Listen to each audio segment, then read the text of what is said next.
hope you're all doing well. I pray God's blessings and covering over you and your beautiful loved ones, and you're going out and coming in. I remember that I did a video that said you won't believe your eyes. Well, this video, you will not believe your eyes again. All right, and in all seriousness, I want you to watch this video, share it with everybody in your contact list, especially those that are still in doubt. And as I said the other day, if you're still in doubt at this point, it's really sad.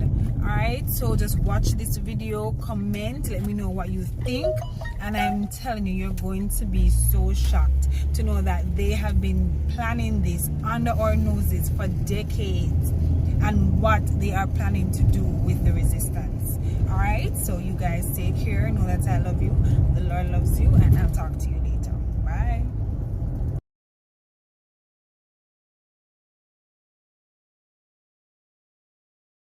I had planned another closing message, but I feel compelled to say what I'm about to say. Now, I risk sounding like a conspiracy theorist, but it's no longer a theory. What I'm about to say is fact. The secret organizations of the world power elite are no longer secret. They have planned and are now leading us into a one-world communist government.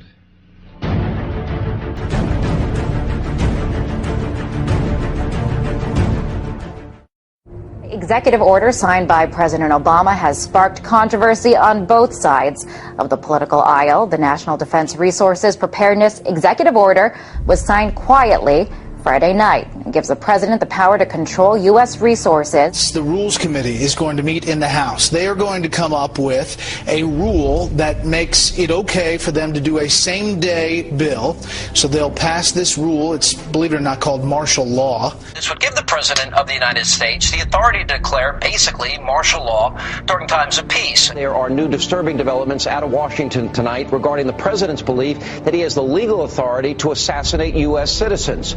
Incredibly enough, it appears that our commander-in-chief actually believes that authority exists not only on foreign soil, but right here on American soil as well. But Senators McCain and Levin have added this legislation, which would authorize the president to declare the entire United States of America, all 50 states and all territories, to be a battlefield, right, even though there's no battle, thanks be to God, going on here. War on terror is different. And that would authorize him to use commander-in-chief authority in the United States, to use the military to arrest people in the United States who, in the president's opinion, are enemies of the country. Particularly to hear President Obama claim the power to keep people in prison indefinitely with no charges against them, no conviction, no sentence, just imprisonment. Joining us now is former Secret Service agent Dan Bongino. Dan, thanks a lot for joining us. What do you mean there's no such thing as gun control, only people control? Tell me what that means. Tucker, this is larger ideological ploy by this administration. They're not being authentic with America, whether it's the sequester, health care, or the gun control issue. What they do is they manipulate an emotional crisis, a national emotional crisis, to further an ideological agenda which involves the evaporation, the slow disintegration of your civil rights, your liberties, your ability to live and let live. And it's a disturbing pattern that, frankly, is really starting to get under my skin. The U.S. is funneling money into tracking systems that are threatening to make the very concept of privacy a thing of the past. It could mean people's every move being used against them to keep them under surveillance. The information age was an era nearly everybody embraced. But today's surveillance age, experts say, is a reality almost no one can escape. David, why does the DHS need 450 million hollow point bullets?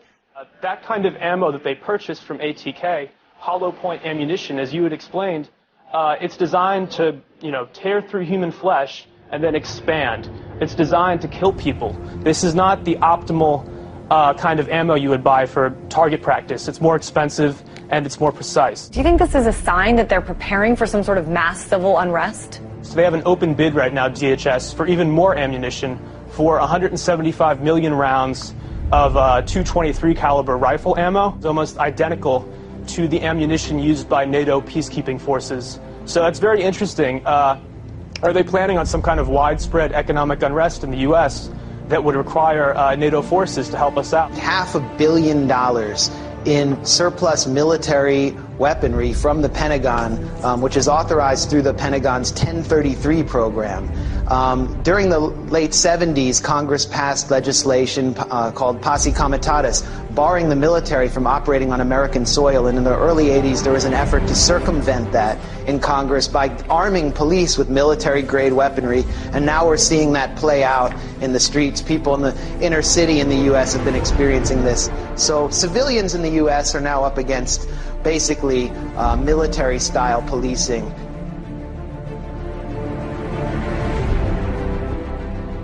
The battle against terrorism involves all of us. Everybody in this country is a potential terrorist. The Department of Homeland Security sent to law enforcement agencies across the country warning about the potential for an increase in right-wing extremist activity. It warns about groups and individuals dedicated to single issues like abortion, immigration, and gun rights. Tonight, our focus is on every American's right to freedom of expression and freedom of religion. It's the Christians who are under siege by government officials and anti-religion groups who think Christmas and Christianity have no business in the public arena. The Department of Defense has just issued a new list of extremists that should be watched.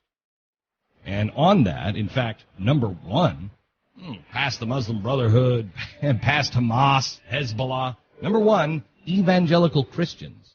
We begin tonight with a newly leaked U.S. Army military police training manual for what they are calling civil disturbance operations. The Army manual outlines the plan to kill rioters and demonstrators in America. That's right, they have plans to confiscate our firearms and kill American citizens on U.S. soil. This during a mass civil unrest, I guess, shooting innocent civilians perhaps. And it goes on to describe how prisoners will be processed through internment camps. Wow. So there you have it. Our own military being trained for armed conflict with U.S. citizens. They're being trained to confiscate our guns and preparations to process us into camps during civil unrest. A pretty scary scene along the Chicago River turns out to be a military training exercise. There was nothing routine that folks reported about seeing the jarring, as they witnessed the jarring scene of at least 3 Black Hawk helicopters flying at times in close order formation. Just in, a military drill in downtown Miami, complete with these Black Hawk helicopters, elite soldiers, and police officers swarming the street. Take a look, swing back over here. This may be involved in this training or not. Again, let me tell you what all of this is that we know of. It's a joint military training exercise involving local police, also military. Sight of Army helicopters and the sound of gunfire created a lot of concern this afternoon in one Houston neighborhood. There were armed men in fatigues, plenty of weapons, and what many thought were real live rounds.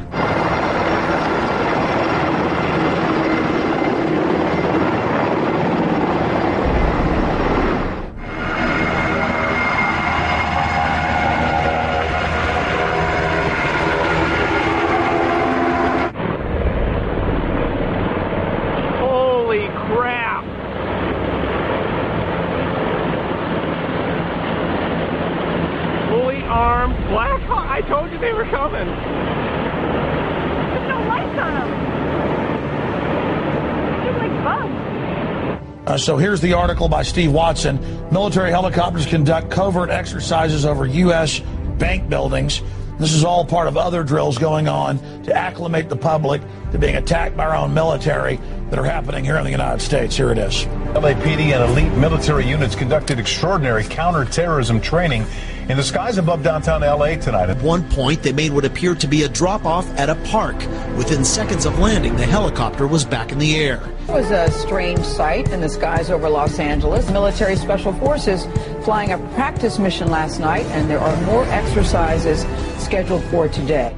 The entire city of Boston is in lockdown. In the suburb of Watertown, police with guns drawn are searching door to door. I mean, we had martial law up there. FBI and all these agents coming in, closing things down, going to people's houses.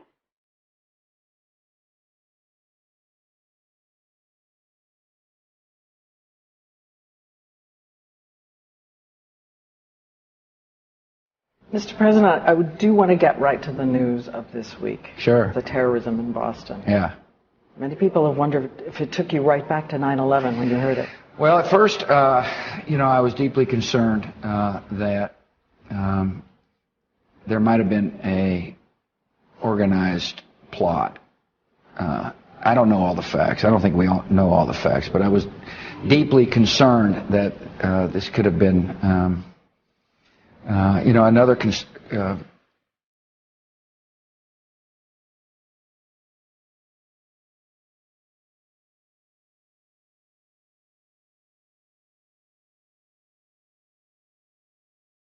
While they're doing this, they're amassing this wealth in order to redirect it toward martial law endeavor, and not just in America, but globally.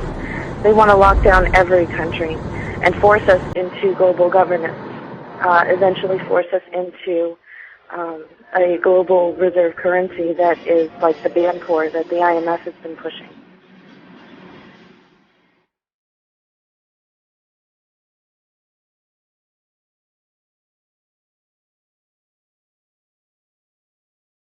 Yeah. And those people who have been yelling, "Oh, the UN's going to take over global conspiracy theorists.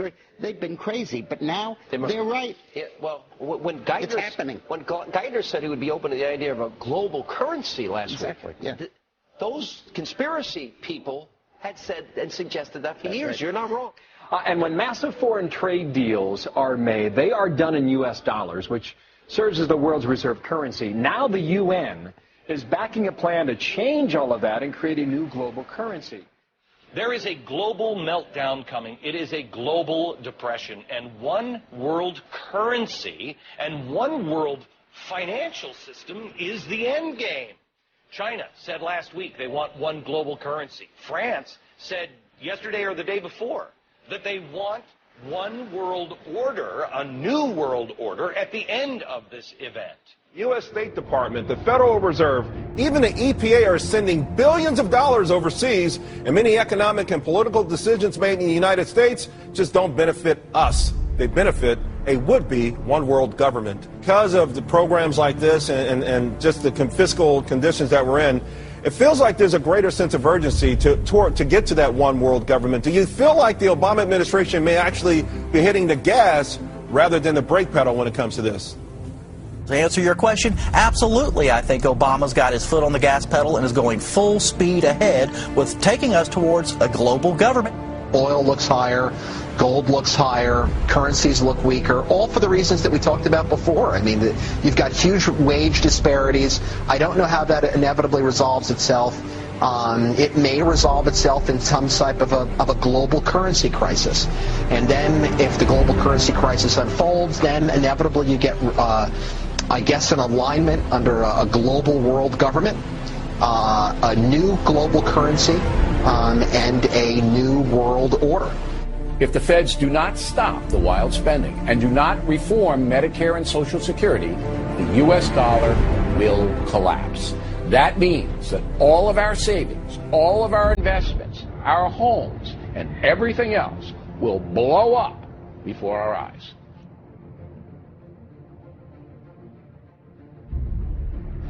This morning on Today's Health, a computer chip that could be implanted under your skin so doctors can quickly access your medical records. Explain to me briefly what the VeriChip is and what it is supposed to do. VeriChip is a tiny miniaturized RFID, or radio frequency identification microchip. It's 11 millimeters by 1 millimeter. It's about the size of a grain of rice. Well, we've got one sitting there by a penny to give us a little perspective of the size. Very Correct. Tiny. You implant it under the skin how? It gets injected, just like getting a shot of penicillin or any medicine that you would get in a doctor's office. It goes in the upper right arm. Implantable human chips. Supporters hail the technology as a medical marvel. You have one in your arm right now. That's correct. Where is it? It's in the upper right arm. It's a simple injection process. Finding from us this evening, technology on the cutting edge. We were interested today to hear that more than 100 law enforcement officials in Mexico are having microchips implanted in their arms. The chips allow a person to be scanned.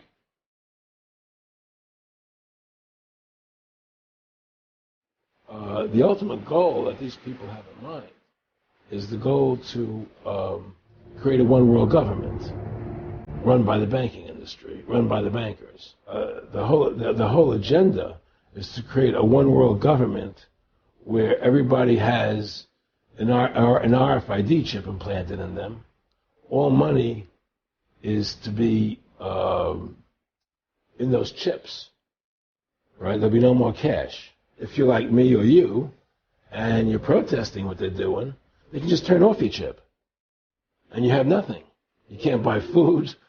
You can't do anything. It's total control of the people. And that chip's connected to a database that has your purchasing records, what you do, what Everything. you sell. Everything is in there, you know?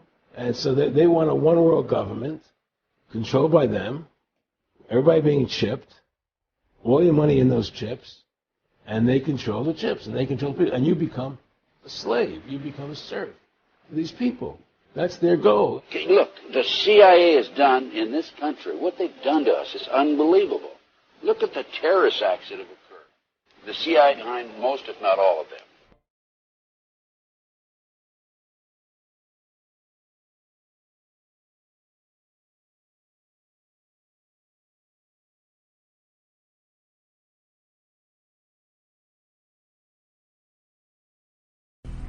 There are more and more attempts to legitimize the use of internment camps to detain U.S. citizens in the event of unrest. We watch our leaders in Washington slowly pass bills that label ordinary Americans as thought criminals and potential domestic terrorists for simply questioning the actions of their government. We see third-party candidates and their impassioned supporters listed in secret government reports that call their allegiance into question and brand them as fanatics and extremists. FBI and Homeland Security documents classify homeschoolers, gun rights activists, some veterans, and anti-abortionists as threats against the existing social and political order, by default creating an entire nation of radicals and revolutionaries where everyone is a suspect, equally guilty until proven otherwise. And what is the solution to deal with these people? The same way as every other totalitarian regime throughout history: marginalize their activities, then lock them up.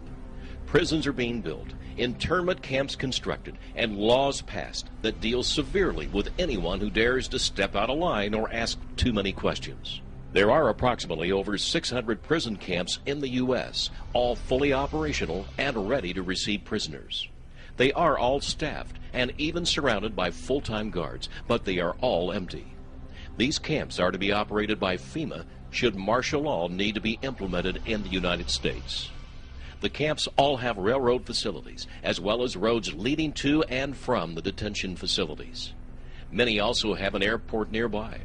The majority of the camps can house a population of 20,000 prisoners. Currently, the largest of these facilities is just outside Fairbanks, Alaska. The Alaskan facility is a massive mental health camp and can hold approximately 2 million people. One possible FEMA camp has been rumored for years to be at an Amtrak train repair center located in Beech Grove, Indiana. While stories and web videos have attempted to report suspicious activities, the conclusion, when honestly investigated, is that there really is not any internment camp there. Approximately 600 employees work there daily. We uncovered no unusual buildings, equipment, or personnel.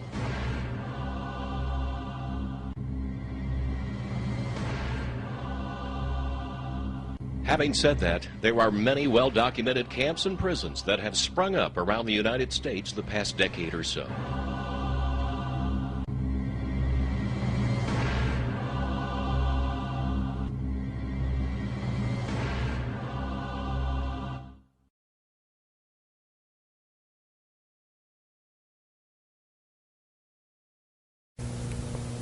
Not too long ago, I talked with Dale Bohannon, whom I've known since, I guess, the mid-1980s. And he told me something very interesting that he found back in the fall of 2000 while he was on a business trip. Listen to this, folks. I was pulled to the side road, which was a new cut gravel dirt road in front of a business, a builder supply business, actually top-notch builder supply in Madison, Georgia. To my right, this was previously was a soybean field, and this little new cut road divided this field, and the right side of the road was filled with, which I thought was portable toilets. I never looked at them that close. Same in color, maybe black, but which was an odd color. And I was sitting there going over my notes, and a van pulled alongside of me that turned out to be the property owner. And he greeted me, and he was by himself, and so we had a good little dialogue there, and I asked him about the field of black boxes. What were they? Because I'd never seen anything like that. And his statement was that if he told me, I would be one of few people in Madison, Georgia that knew about them. And he says they're disposable coffins, I believe he told me. And he says there's 100, at that time he said there was 125,000 there. And they were stacked, he told me 15 high. I asked him who owned them, and he stated that the CDC owned them and that they were leasing his land for storage. And he said his brother worked with the CDC in Atlanta and had been asked by the CDC to do a 3-year extension to place temporary morgues all across the nation. So in January of this year, 2005, we decided to drive to beautiful Madison, Georgia, and take a look for ourselves. It was on a Sunday and no one was around, with the exception of this one pickup truck that was coming out the narrow road that we were going in on next to this field. We flagged down the pickup truck, and it was providential that the driver of this pickup truck turned out to be the son of the man that owned this field.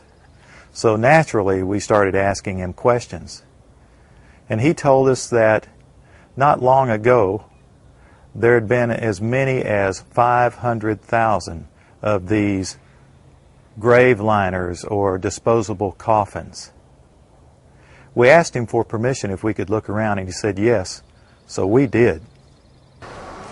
We're just getting an idea for the size of these boxes. What could these boxes be used for? Well, they're called casket liners. And that's an interesting term, isn't it? It's a casket liner. When I first heard the term casket liner, I thought perhaps a lining for a casket. But this is too big to be on the inside of a casket. So certainly this could be used as a casket. This is an inexpensive casket. And you can see the size here. There's lots of room. I think my friends here, we could all probably get inside, and it might be a little cozy, but we'd fit just fine. Which tells me that these liners can be used for more than just one. And one more time, what kind of liners are these? Casket liners. These are casket liners. That's what the man said. That's what the man told us. And we're told that there are about, well, there were about 500,000 out here. Later, as I went back to my home office, I spoke of it there, and of course people usually don't want to hear too much about this kind of thing. So it's never been mentioned, publicly, except just here and there, because most, like I said, the reaction I got, people didn't want to know about it, the few people that I spoke to, and so I just dropped it. And till I went to a luncheon, a fundraiser for Representative Saxby Chambliss. He was running for his second term for the U.S. House of Representatives. And it was a crowd, probably 100, maybe 150. It was congressmen, senators, state senators, and mayors.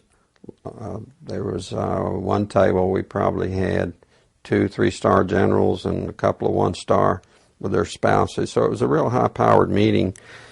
But the keynote speaker was a congressman, and I don't remember his name. He'd just been in the House for a long time, and he was the chairman of the Armed Services Committee.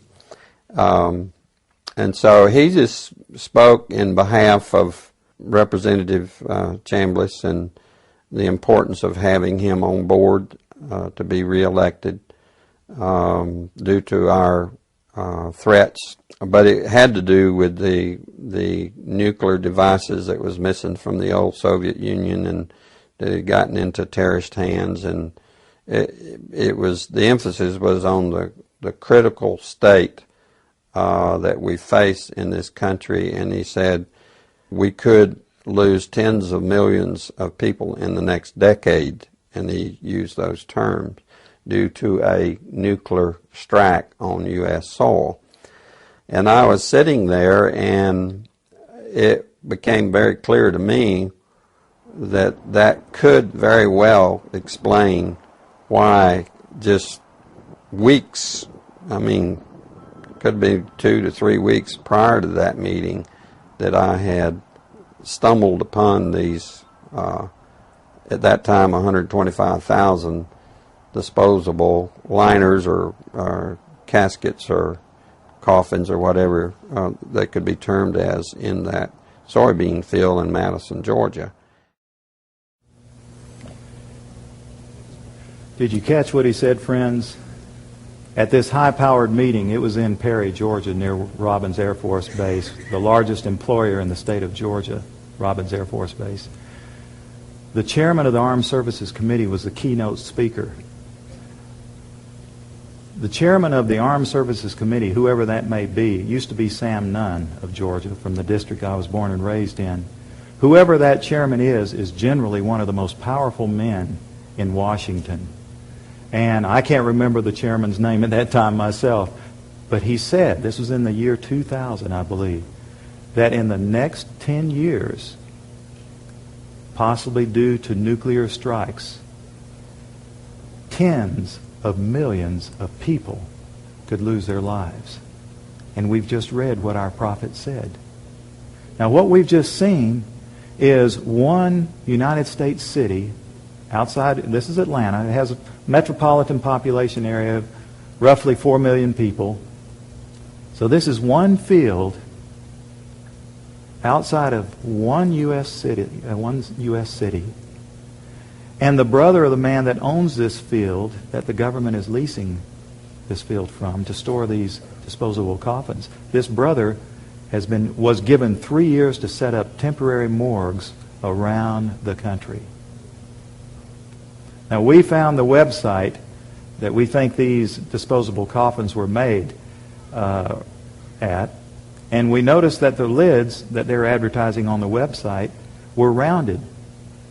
But the lids, hundreds of thousands of lids there, the lids we found, folks, were flat, and they were reinforced.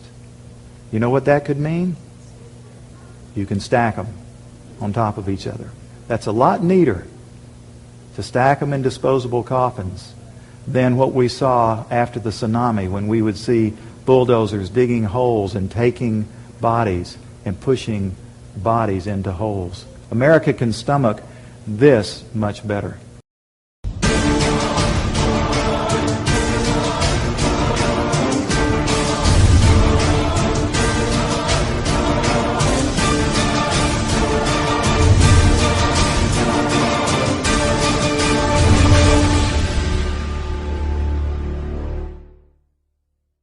Greetings, citizens of the world.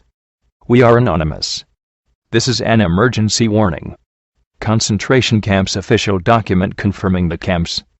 The same people responsible for the World Trade Center disaster are the same people responsible for these camps. Destruction of the trade centers, occult symbolism indicates enemies within our own government. The world is being offered a stark choice: join us or face the certain prospect of death and destruction. The Galen Organization, copying Hitler's New Order, established a concentration camp system in San Luis Obispo County. It was called the California Specialized Training Institute. It developed plans called the King Alfred Plan, Operation Cable Splitter, Operation Garden Plot, and Rex 84, and was later renamed as the Federal Emergency Management Agency, FEMA. You can get more information on these subjects from Militia of Montana, Bogort's, Spotlight Newspaper, Fire 23, etc. There are over 600 prison camps in the United States, all fully operational and ready to receive prisoners. They are all staffed and even surrounded by full-time guards, but they are all empty. These camps are to be operated by FEMA, Federal Emergency Management Agency, should martial law need to be implemented in the United States. U.S. concentration camps, FEMA, and the Rex 84 program. In a revealing admission, the Director of Resource Management for the U.S. Army confirmed the validity of a memorandum relating to the establishment of a civilian inmate labor program under development by the Department of the Army.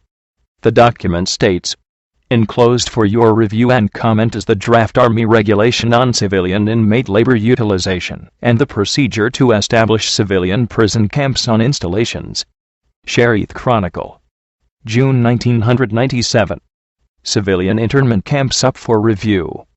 An anonymous source who worked at the plant said that the train cars were prison cars ordered and paid for by the United Nations.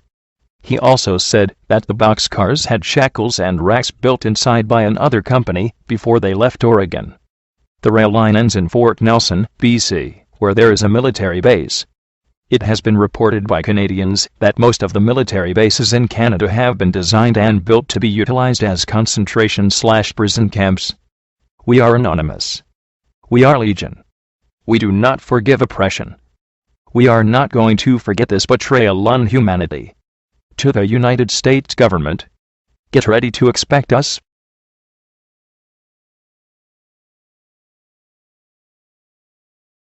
In June 2013, the U.S. government has recently purchased 30,000 guillotines.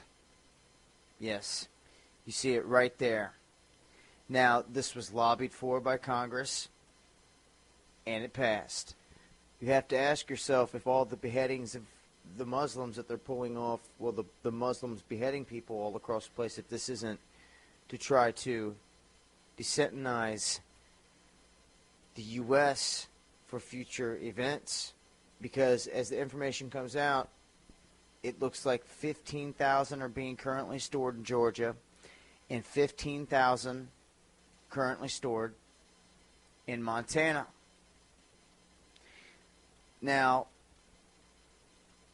you need to go and research Rex 84 and get caught up to speed if you haven't for what is going on with the prison camps. Do you see what is going on behind your back?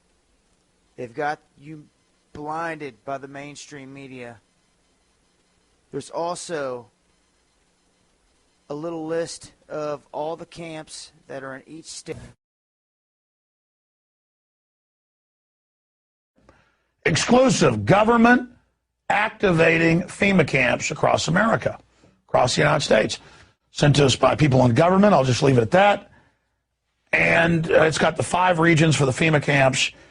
And it talks about barricades and barbed wire and armed guards. And it says that they built the camps and that now they need to get ready to staff them. And that they need to be ready within a 72-hour period. And so I want to challenge everybody to call their friends and their families now and realize that the new economy is to put tens of millions of people, we already have the biggest prison population in the world, in this archipelago, this giant chain of facilities all over the country. They take you to the FEMA camps being built by Halliburton right now to house 50 million Americans. They're building enough concentration camps in America by Halliburton. Now, if you go out and you find a pink dot, on your mailbox, that means that they believe you'll be a good slave and you're going to go along with the program and serve our international Antichrist masters. And that's the problem we have today. This conspiracy is so monstrous, so demonic, that we tell people about it and they say, you're crazy. This is America. It can't happen here. Last thing the men behind the curtain want is a conscious, informed public capable of critical thinking, which is why a continually fraudulent zeitgeist is output via religion, the mass media, and the educational system. They seek to keep you in a distracted, naive bubble, and they are doing a damn good job of it. This is Aaron Russo, a filmmaker and former politician. To his left is Nicholas Rockefeller of the infamous Rockefeller banking and business dynasty. After maintaining a close friendship with Nicholas Rockefeller, Aaron eventually ended the relationship, appalled by what he had learned about the Rockefellers and their ambitions. I got a call one day from an attorney woman I knew, and she said, would you like to meet one of the Rockefellers? I said, sure, I'd love to. And we became friends, and he began to divulge a lot of things to me. So he said to me one night, he said that there's going to be an event there, and out of that event, you're going to see we're going to go into Afghanistan, so we can run pipelines from the Caspian Sea. We're going to go into Iraq to take the oil and establish a base in the Middle East, and we're going to go into Venezuela and try and get rid of Chavez. And the first two they've accomplished. Chavez they didn't accomplish. And he said you're going to see guys going into caves looking for looking for people that they're never going to find. You know, he was laughing about the fact that you have this war on terror. There's no real enemy. He's talking about how by having this war on terror, you can never win it because it's an eternal war. And so you can always keep taking people's liberties away. And I said, how are you going to convince people that this war is real? He said, but the media can convince everybody it's real. I mean, you know, it's just that you keep talking about things, you keep saying it over and over and over again, and eventually people believe it. You know, you created the Federal Reserve in 1913 through lies. You create 9/11, which is another lie. Through 9/11, you're fighting a war on terror, and now all of a sudden you go into Iraq, which was another lie, and now they're going to do Iran. You know, and it's all one thing leading to another, leading to another, leading to another. Now, I would say, what are you doing this for? What's the point of this thing? You have all the money in the world you ever want. You have all the power. I said, you know, you're hurting people. It's not a good thing. And he would say, what do you care about the people for? Take care of yourself and you take care of your family. And then I said to him, what are the ultimate goals here? He said, the ultimate goal is to get everybody in this world chipped with the RFID chip and have all money be on those chips and everything on those chips. And if anybody wants to protest what we do or violate what we want, we just turn off their chip.